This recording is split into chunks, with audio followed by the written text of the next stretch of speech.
Hello বন্ধুরা, সবাই কেমন আছো?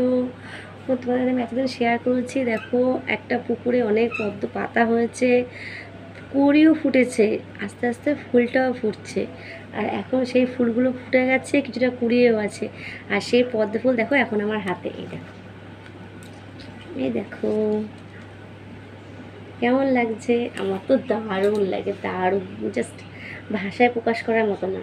দেখো, একটা হলো ফুটছে, হালকা হালকা ফুটেছে দেখো, আর বাকিগুলো কুড়ি।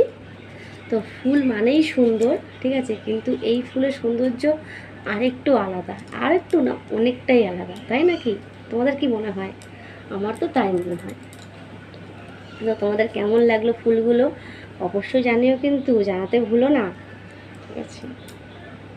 তোমাদের তো ওকে চাইলেও দিতে পারবো না, কারণ এই ফুলগুলো অনেক দূরে আছে, আর আমি অনেক দূরে আছি। আমি গঙ্গাসাগরে আছি, তো ওইখানেই একটা পুকুরে এই মানে ফুলগুলো হয়েছে। এখানে ম্যাক্সিমাম পুকুরেই এই পদ্ম ফুলগুলো ফোটে। পদ্ম ফুল আর শাপলা এখানে প্রচুর পরিমাণে দেখা যায়। ছোটো ছোটো পুকুর আছে, পুকুরগুলোতে এই পদ্ম ফুল আর শাপলা দেখা যায়। সব মানে একই পুকুরে দেখা যায় না, মানে কোনো পুকুরে শাপলা, কোনো পুকুরে পদ্ম ফুল। আর এখানে এসে আমি নীল রঙের শাপলা দেখেছি, লাল রঙের শাপলা দেখেছি, যেগুলো আগে আমি দেখিনি, ঠিক আছে, এখানে এসেই দেখেছি। দেখো, টাটা।